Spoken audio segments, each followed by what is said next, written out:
Bonjour à tous, bienvenue à ce cours sur la partie Docker.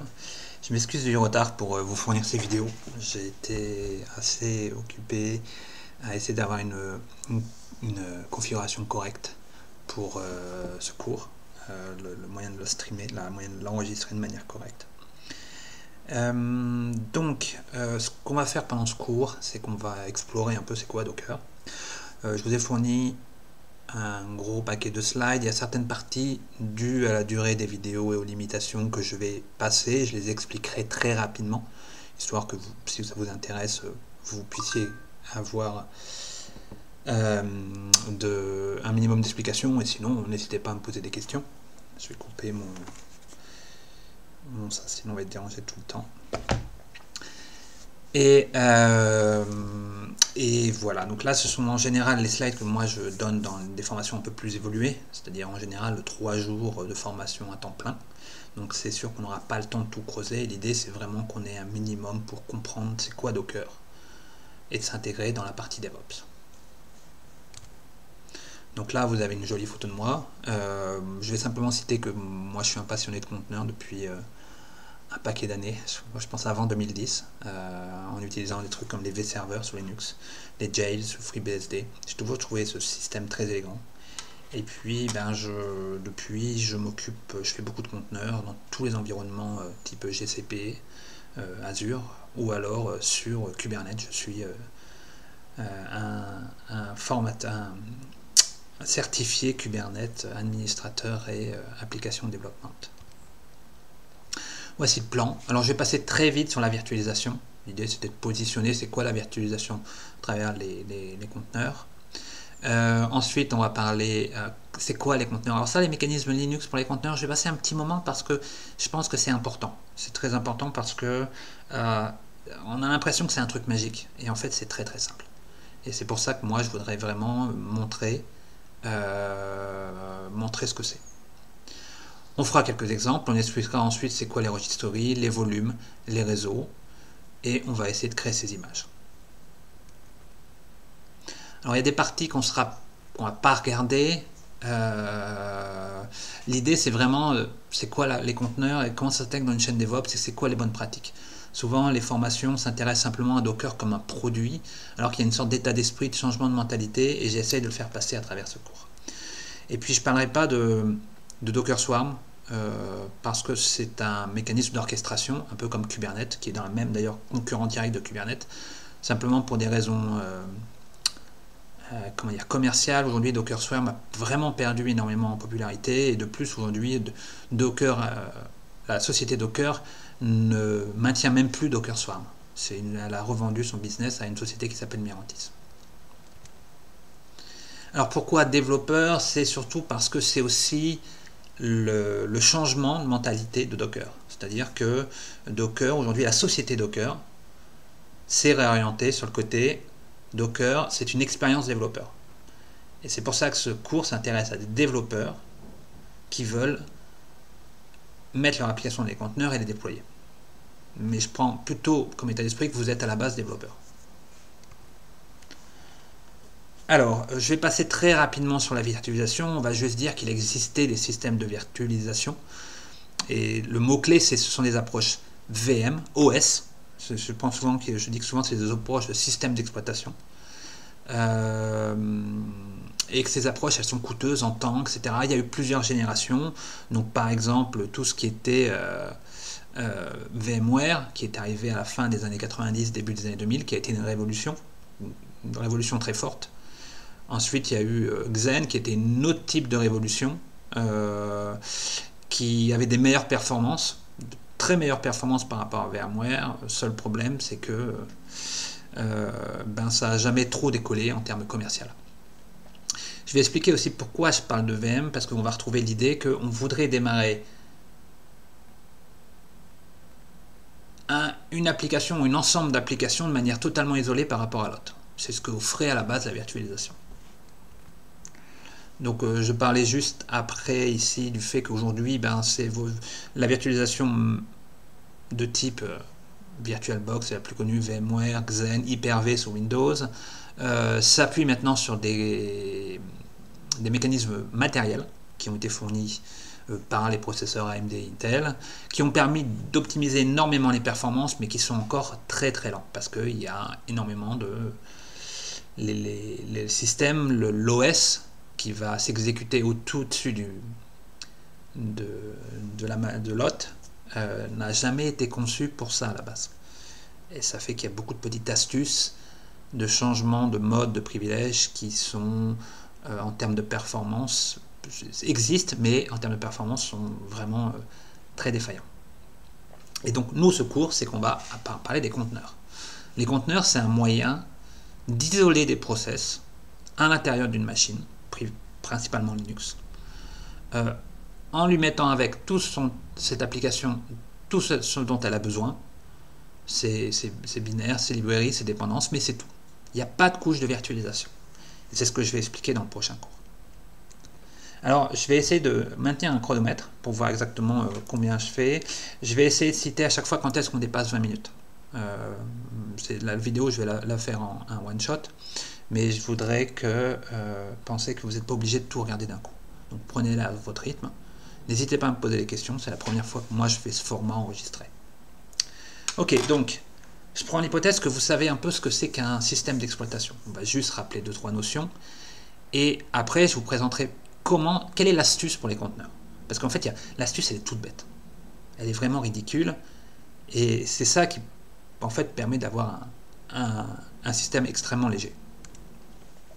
Donc, quand vous exécutez une application à l'intérieur d'un OS, donc moi, pour la suite de ce cours, on va s'appuyer principalement sur Linux, mais c'est le même mécanisme qui existe à l'intérieur de Windows. Votre application tourne dans un mode non privilégié, ça veut dire par exemple qu'elle n'a pas le droit d'accéder au matériel, ou de manière très limitée. Quand je parle du matériel, ça peut être le disque dur, ça peut être les données sur le disque dur, ça peut être le réseau, ça peut être la webcam. Pour ça, en fait, il existe un mécanisme qui s'appelle les system calls, qui permet à l'application de demander au système d'exploitation, dans notre cas c'est un noyau qui s'appelle Linux, je vais m'arrêter, je voudrais que tu puisses me donner accès à ça. Donc l'application en elle-même n'a aucun droit. Quand vous exécutez un LibreOffice, à chaque fois un LibreOffice, un éditeur de texte, à chaque fois qu'elle a besoin de lire le fichier, sur le disque dur, elle va demander au système d'exploitation: pourrais-tu me donner ce fichier, le noyau Linux?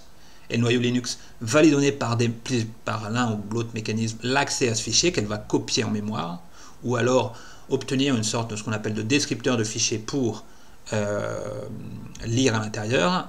Et le système d'exploitation, le noyau, va s'assurer que tout est cohérent. Cette application avait le droit d'accéder à ce fichier, qu'elle ne modifie pas, en dehors des droits qu'on lui a donnés, le fichier. Donc ce que j'essaye de dire, c'est qu'aujourd'hui, l'application, son seul point de sortie, son seul moyen de communiquer, c'est le noyau. Et donc toute l'astuce du système, ça va être, d'un système de conteneurs, ça va être de dire: le noyau, il va tricher. J'aime bien ce terme, le noyau, il triche. Le noyau, il va faire que quand on va avoir un appel système, ce que je disais tout à l'heure, un système call, ben en fait, le système d'exploitation devrait normalement répondre la même chose à tout le monde. Et en fait, non, il ne va pas le faire. Donc, par défaut, on a dans un noyau comment un process se différencie des autres, comment un processus, une application se différencie des autres. Alors globalement, on a deux niveaux de privilèges principalement. On a un processus qui est privilégié ou non privilégié. On parle souvent de processus root ou de processus no root. On a, alors c'est à gros grains parce qu'il existe des systèmes avec des droits, mais on va garder juste cette dichotomie qui est simple. On a le système qui permet de basculer des priorités plus importantes pour l'usage des ressources CPU, qui s'appelle NICE. Ça veut dire qu'on donne un niveau de priorité à chaque processus, et ce processus peut avoir alors plus ou moins de temps utilisable sur le CPU, sur le processeur. Et plus généralement, tous les processus sont traités de la même manière. Un des exemples simples que j'aime bien, c'est celui de dire si un processus désire avoir la liste de tous les autres processus. Alors en fait, il n'y a pas d'appel système, il y a un système de fichiers virtuels, mais pour simplifier ce qu'on est en train de faire, quand l'application envoie un appel système au noyau du système d'exploitation. Ici, notre boîte rouge OS.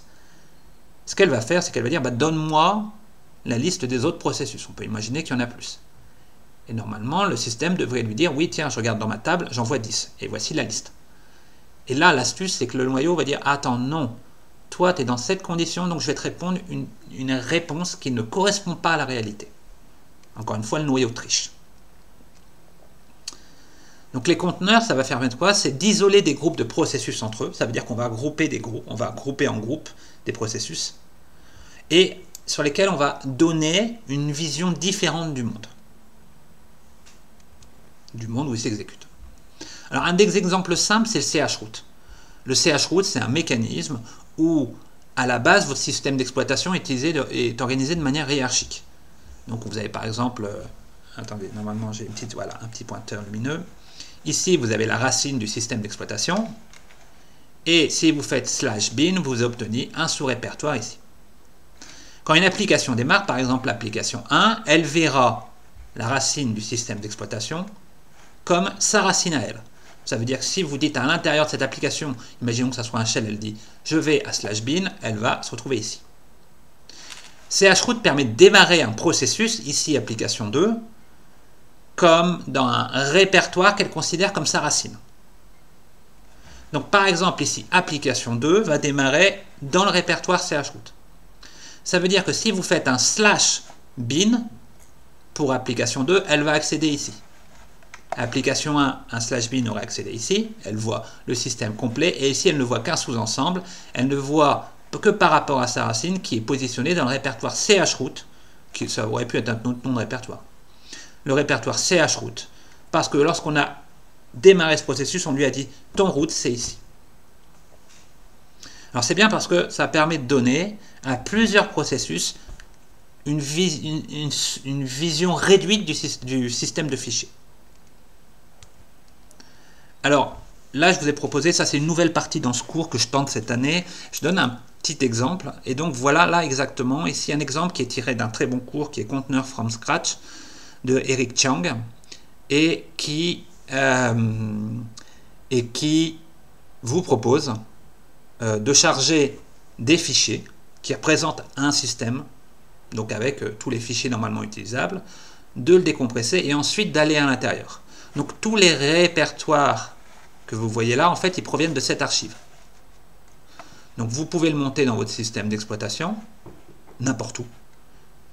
Et là, vous dites au système, démarre le processus bin bash dans le répertoire rootfs.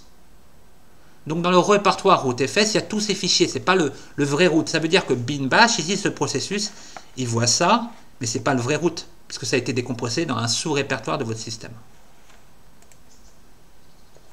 Donc on a une première idée, c'est celle de chroot. Ça veut dire que je vais te donner une vision réduite du système de fichiers. Donc ça veut dire qu'on va pouvoir donner à chaque groupe de processus une vision réduite du système de fichiers. Il y a un second système qui a mis plus de 10 ans à s'installer dans Linux, c'est celui des namespaces. Ça veut dire qu'on va utiliser une séparation logique de différents attributs. Les numéros d'identifiant des processus, des piles réseau, les utilisateurs, mount, les points de montage, les systèmes IPC et le nom de l'hôte et le domaine DNS. Ça, c'est actuellement les namespaces disponibles dans Linux. Alors, sans entrer dans les détails, je vais vous proposer de voir un exemple, c'est le PID namespace. Lorsqu'on démarre un système Linux, le premier processus a toujours le numéro 1. Pourquoi? Parce que quand tu veux arrêter un système Linux, en fait, tu envoies un signal particulier au processus numéro 1. C'est le processus numéro 1, c'est le signal envoyé au processus numéro 1 qui permet de faire un reboot, un halt, ou des choses comme ça. Le modèle de création de processus est basé sur l'idée de fork. L'idée de fork, c'est-à-dire, à chaque fois qu'on crée un nouveau processus, on crée une copie du premier processus, et par contre, le code exécuté à l'intérieur sera celui donné pour ce nouveau processus. Par exemple, ici, 1 possède 2 processus, 2 sous-fils, de fils on va dire, 2 et 3. C'est le système d'exploitation qui va attribuer un numéro. Alors ce qui serait intéressant, c'est qu'en fait, nos processus qui vont tourner dans un conteneur pour qu'il ait l'impression d'en être seul, une des choses intéressantes serait que le premier processus qui démarre à l'intérieur est toujours le numéro 1. Mais que ça ne perturbe pas forcément le système. Alors ici, par exemple, le processus ici, qui est forqué à partir du processus numéro 3, en fait, on l'a forqué d'une façon spécifique. Je ne vais pas rentrer dans les détails, mais on a dit, ah, ce processus, en même temps que le forquant, en faisant le fork du processus numéro 3, en plus, tu vas le mettre dans un nouveau PID namespace. Ça veut dire qu'à l'intérieur, si ce processus il dit quel est mon PID, il va dire bah, ton PID est numéro 1. Si ici, le root PID namespace, un des processus ici, demande de voir toute la liste des processus, il va le voir ce processus comme le processus numéro 4. Ça veut dire qu'on va avoir plusieurs tables qui donnent un numéro chaque fois à chaque processus. Et donc chaque processus peut avoir plusieurs numéros en fonction du namespace auquel il appartient. Alors c'est bien pratique parce que ici, on peut le voir, notre processus auront chacun des numéros logiques 1, 2, 3, comme s'ils étaient les premiers sur cette machine. Alors là, vous avez par exemple un exemple.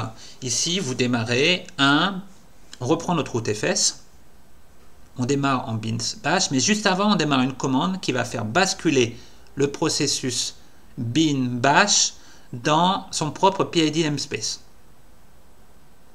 Et donc, lorsque le système démarre, là, le root localhost, la partie verte, s'exécute à l'intérieur de ce PID namespace et à l'intérieur de ce chroot.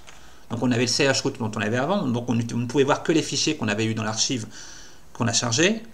Mais en plus, on peut voir que le premier processus, c'est bien bin bash. Si on regardait la liste des processus à partir du PID namespace root du système, vous verrez qu'il aurait un tout autre numéro. Et le second processus a bien un processus numéro 2.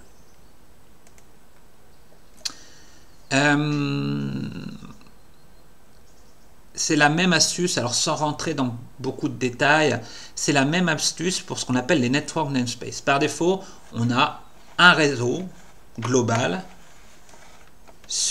une pile réseau, par système d'exploitation.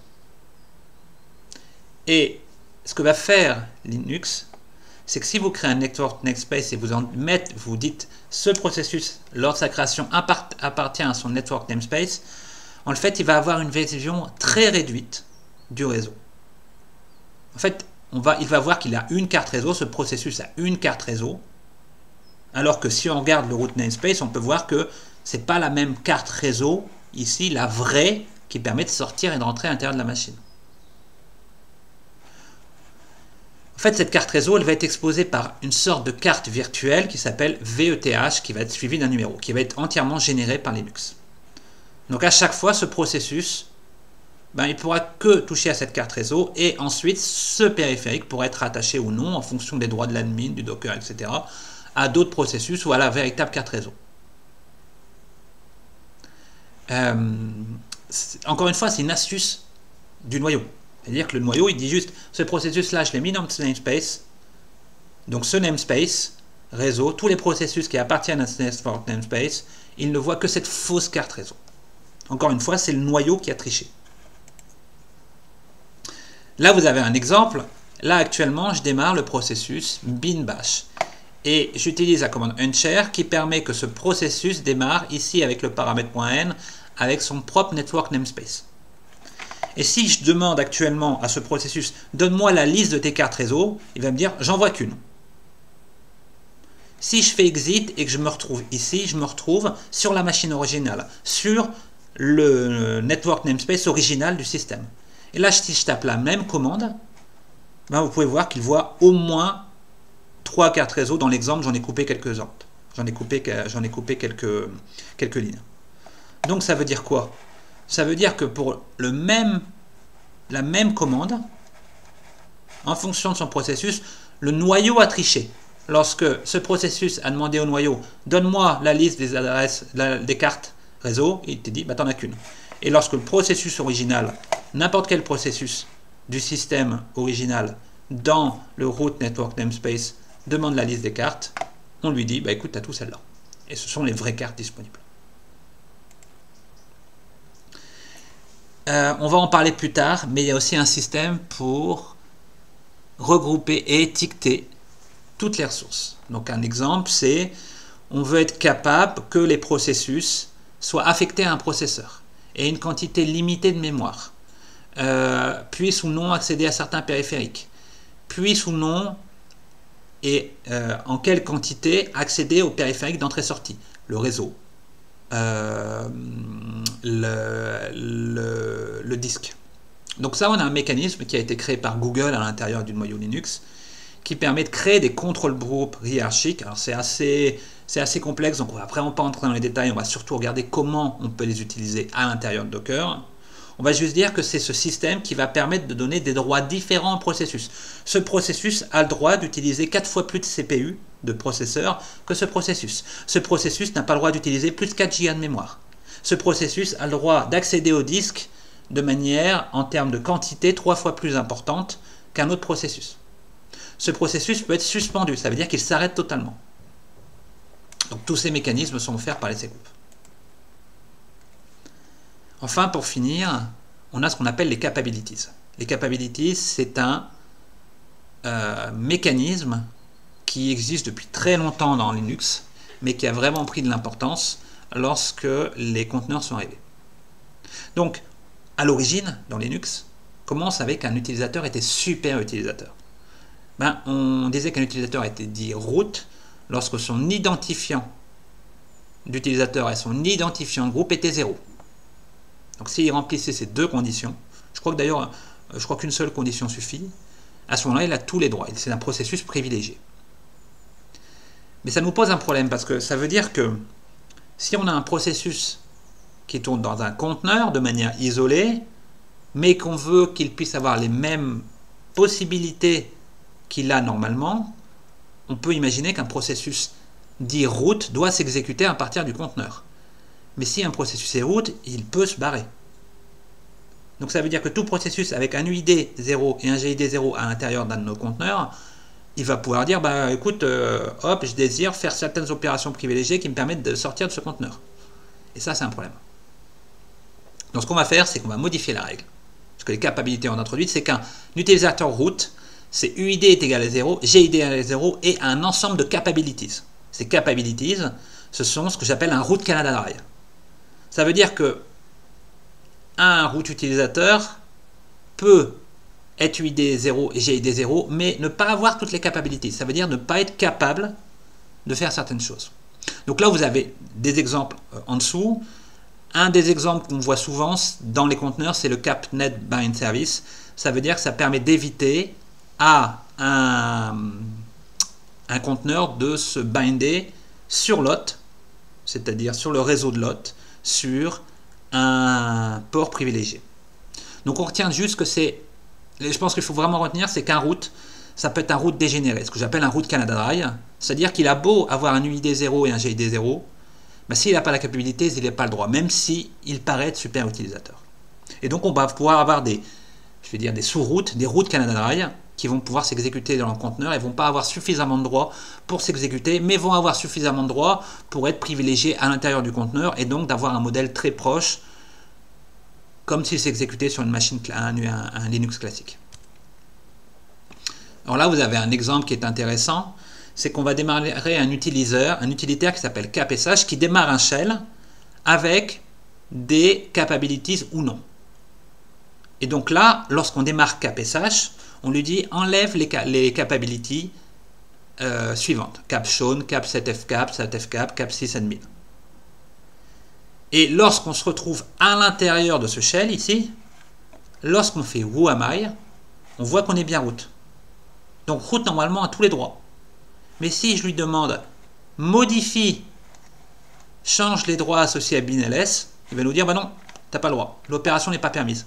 Mais normalement il est root, il a le droit, il aurait pu le faire. Pourquoi? Parce que c'est bien un root. Mais on lui a enlevé certaines capabilities.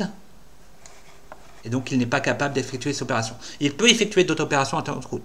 Mais il n'est plus capable de modifier des fichiers qui sont, dont il n'a pas les droits dessus. Il n'a pas le droit de modifier les fichiers. Tout point. Donc on va rassembler les pièces du puzzle pour finir cette première vidéo.